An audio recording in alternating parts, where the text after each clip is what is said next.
Bismillahirrahmanirrahim. Allahumma salli ala Muhammad wa ala ali Muhammad. Assalamualaikum warahmatullahi wabarakatuh. Okey, sementara tunggu azan maghrib, ada time sedikit ni, about mungkin lagi 10 minit, 15 minit. So, I ingat hari ni I nak share sikit tentang mengenal diri. I think ni topik yang agak is very important, tapi ramai di antara kita masih meremehkan tentang mengenal diri. Jadi pasti kalian pernah dengar tentang topik-topik atau ada orang bicara tentang mengenal diri. Okay, di sini I just want to share sedikit tentang mengenal diri, ya, siapa diri kita. Sebelum itu kita harus mengenal mengenal Allah dan sifat-sifat Allah. Itu step yang pertama, kita mahu mengenal diri. Jadi apabila kita mengenal Allah dan sifat-sifat Allah, ya, baru kita mula mencari tahu tentang diri kita, siapakah diri kita sebenarnya. Seperti umur kita, kalau umur aku, ya, insyaAllah lagi berapa bulan masuk 50 tahun, tapi itu umur aku di dunia ini. Sedangkan roh aku udah wujud tu 5,000 lebih tahun sebelum ciptanya dunia ini. Jadi roh kita umurnya lebih tua daripada diri kita sendiri. Dan terlalu banyak tentang mengenal diri ini, ya, terlalu banyak yang terlalu dalam dan untuk mempelajarinya, dan susah untuk memecahkan dan menghuraikan lebih detail tentang mengenal diri. Dan apabila kita sudah sampai ke level itu, mengenal diri, seperti para wali atau ustaz-ustaz semua, mereka lebih merendahkan diri, lebih tawadu dengan cara kehidupan mereka dan sebagainya. Jadi untuk sampai ke level itu, ada yang mereka belajar mengenal diri dan mereka sudah menyalah tafsir atau salah faham tentang mengenal diri. Jadi ada beberapa orang yang waktu mereka belajar mengenal diri ini, ke level yang mereka mengaku diri mereka itu Allah. Maksud apa penjelasan mereka itu, seperti mereka itu enggak wujud, yang wujud nama mereka, dan ini jasad ini semua milik Allah. Jadi mereka kata mereka adalah Allah. Jadi itu sebenarnya salah. Mereka salah faham tentang itu. Apa yang mereka sampaikan tu sebahagiannya benar, kita semua milik Allah, tapi kita enggak boleh katakan kita ini Allah, kerana Allah menciptakan kita. Jadi kita jangan misunderstand dan mengikut bagaimana orang-orang Nasrani menyesatkan kaum Nasrani untuk mempercayai Jesus itu Tuhan juga. Jadi ada juga yang apabila mereka belajar mengenal diri, mereka mula katakan seperti aku enggak perlu solat. Jadi ada orang-orang seperti itu, ya, yang aku jumpa. Sudah mengenal diri, mereka ke tahap yang sebenarnya solat itu enggak perlu solat. Dalam Quran, erti solat itu doa. Itu memang benar, erti solat itu doa. Tapi kita jangan lupa bahawa Rasulullah sallallahu alaihi wasallam juga pergi Isra Mi'raj, dan juga tawar-menawar apabila Nabi Musa alaihissalam suruh Nabi Muhammad naik minta negosiasi dengan Allah, sehingga waktu solat kita 5 waktu, dan cara kita Rasulullah mengajar kita bagaimana melakukan solat. Jadi kalau kita kata kita sudah mengenal diri enggak perlu solat, bermakna kita bukan umat Rasulullah, kerana kita enggak mengikut sunnah dan apa yang diajarkan Rasulullah, bagaimana kita mengabdikan diri atau menyembah Tuhan yang menciptakan kita, iaitu Allah. Jadi kita harus berhati-hati apabila kita belajar mengenal diri. Jadi biasanya orang yang mengenal diri, mereka tahu diri mereka, mereka selalu rendah hati, mereka selalu tawadu, dan mereka selalu lock in their mind, di fikiran mereka selalu kuncikan bahawa tidak ada apa-apa yang mereka miliki di dunia ini. Semuanya milik Allah, termasuk anak, termasuk pakaian, termasuk orang tua, termasuk isteri, suami dan sebagainya. Enggak ada apa-apa milik kita. Dan apabila kita sampai ke level itu, kita sudah faham, benar-benar faham tentang kita tidak memiliki apa-apa. Semuanya milik Allah dan semuanya hanya pinjaman. Barulah kita tidak akan merasa kecewa, kita tidak akan merasa sakit hati, kita tidak akan merasa kehilangan. Jadi kebanyakan di antara kita mudah rasa kecewa dan kehilangan apabila orang mencuri, merampok barang kita, atau kita hilang barang, ataupun mungkin suami atau isteri selingkuh atau pergi atau cari orang lain atau meninggal, mereka rasa kehilangan. Ya, sebagai manusia kita pasti rasa kehilangan, tapi apabila kita sudah sampai ke level itu level pertama ya. Kita rasa kehilangan tapi kita enggak terlalu terikut. Kita bisa kontrol diri kita. Jadi itu stage yang pertama. Orang-orang yang mengenal diri itu mereka sentiasa kebiasaan mereka itu mereka suka membantu orang. Mereka enggak perlu minta upah ataupun gaji ataupun apa. Mereka enggak perlu minta balasan. Mereka juga enggak perlu mengharapkan walaupun perkataan terima kasih dari orang yang mereka bantu. Jadi mereka bantu tu apabila mereka bantu seseorang itu kerana hanya lillahi ta'ala, kerana Allah, dan ilmu yang mereka beri itu hanya Allah sajalah yang akan membalas, kerana ilmu yang kita punya, yang kita miliki ini hanya titipan yang Allah berikan pada kita untuk kita share dengan orang lain tanpa mengharapkan apa-apa balasan. Jadi apabila kita sering share ilmu yang kita ada, maka di situlah Allah akan tambahkan ilmu pada diri kita, kerana Allah tahu apabila dia berikan kita ilmu, kita akan share kepada orang-orang, pada teman-teman yang lain.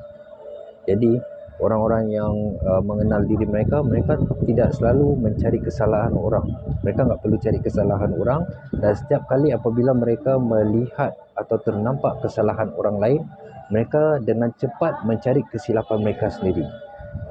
Apabila ini sebagai contoh ya, aku suka beri contoh. Jadi sebagai contoh, aku nampak teman aku menggunakan kata-kata kesat. Jadi aku kalau orang awam seperti kita akan kata, oh orang ni jelek, enggak ada akhlak, enggak ada adab, gunakan bahasa-bahasa yang kasar.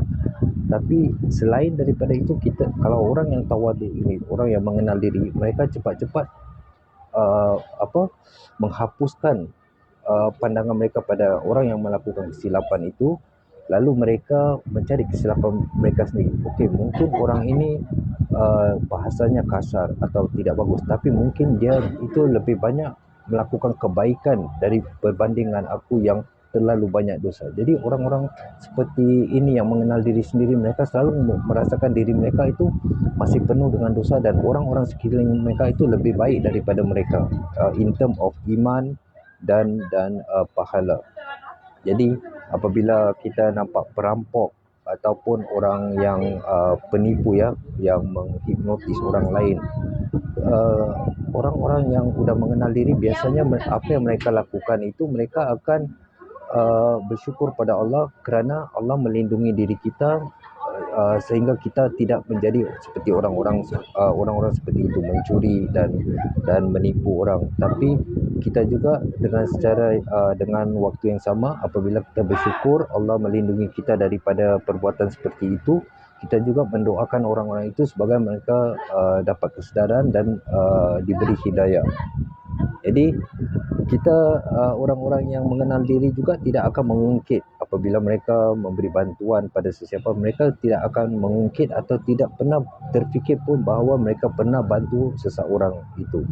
Jadi mereka juga tidak menyusahkan orang lain. Seperti kalau kita lihat ya, kita sebagai orang awam, kita banyak menyusahkan orang lain. Kita memudaratkan hak orang lain, seperti kita ada kenduri pernikahan atau sunatan atau ada hajat, kita blokir jalan, kita tutup jalan dengan tidak memperdulikan jalan itu jalan awam untuk orang bolak-balik, tapi kita menyusahkan orang lain, memudaratkan orang lain hingga kita tutup jalan itu, orang itu harus pusing putar jauh kerana perbuatan kita.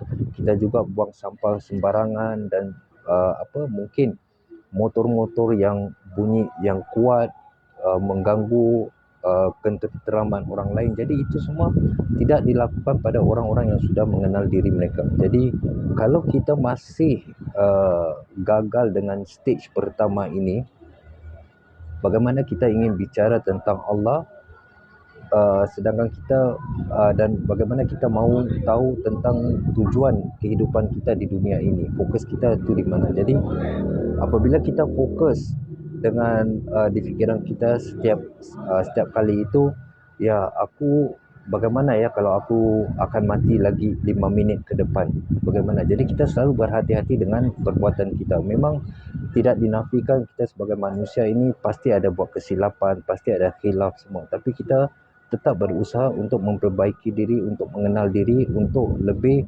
merendahkan diri. Kerana kalau kita lihat di posting-posting kebanyakan ya, apa yang aku perasan, ramai orang-orang Melayu, bila aku kata orang Melayu ya, orang Melayu termasuk orang Melayu Nusantara, Singapura, Malaysia, Indonesia, Brunei, ini semua orang-orang Melayu ya. Sifat jelek orang Melayu ni, mereka ada sifat hasad, iri dan dengki. Dan mereka juga tidak tertinggal dengan sifat-sifat seperti riak, takabur dan ujub. Jadi ini semua kita harus hati-hati. Tidak semua, tapi kebanyakan di antara kita. Salah satu contoh apabila mereka lihat satu postingan, orang buat satu postingan tentang nasihat atau apa gitu, mereka cuba cari kesilapan orang itu. Dan mereka cari kesilapan dan mereka menunjukkan bahawa mereka itu lebih berilmu. Jadi perasaan riak tu sudah ada di diri mereka, dan perasaan ujub juga sudah ada di diri mereka. Jadi instead of mereka japri untuk memperbaiki atau membetulkan atau memahami dulu kesilapan orang itu, mereka lebih senang komen di situ, kenapa kata gitu, apakah kamu itu Allah itu. Jadi itu memprovok orang. Kita mencari masalah dengan orang, kita menunjukkan dengan semua orang bahawa kita ini lebih berilmu. Jadi itu semua sifat-sifat riak. Jadi jangan kita fikir kita ini bersarban atau pakai cadar, kita ini sudah berilmu. Jadi orang yang berilmu itu enggak menunjukkan mereka berilmu, tapi mereka punya akhlak dan adab cara menegur orang secara peribadi, bukan secara terang-terangan memalukan orang, menjatuhkan maruah atau aib orang di publik. Jadi perkara-perkara gitu semua kita harus hati-hati. Mereka juga kadang menegur dengan cara yang salah. Ada juga aku udah biasa terima ya komen-komen seperti itu. Nanti akhirnya aku cuma japri. Aku tanya mereka, mungkin mereka benar. Jadi aku japri daripada aku menjelaskan di komen dan orang lain cuma lihat. Jadi kalau aku bisa, ini contoh ya, kalau aku bisa buktikan bahawa aku punya nas yang ini sahih, maka secara tidak langsung aku dah memalukan orang itu. Jadi aku enggak mahu sampai perkara itu terjadi. Jadi kita harus hindarkan perasaan riak, takabur dan ujub yang selalu syaitan datang ke kita untuk merosakkan iman kita. Jadi kita harus tahu bahawa kita ini bukan dijadikan dari tanah. Yang dijadikan dari tanah itu adalah Nabi Adam alaihissalam. Kita dijadikan dari sperma. Memang asal kita dari tanah. Jadi kita dijadikan dari sperma.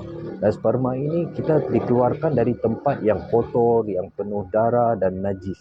Jadi walaupun mereka itu raja, presiden, menteri atau apa sekalipun, kita semua tetap sama. Allah tidak akan memandang status kita, kekayaan kita, pendidikan kita atau apa yang kita punya. Yang Allah pandang adalah iman kita, kita punya hubungan antara kita dengan Allah dan hubungan kita dengan manusia.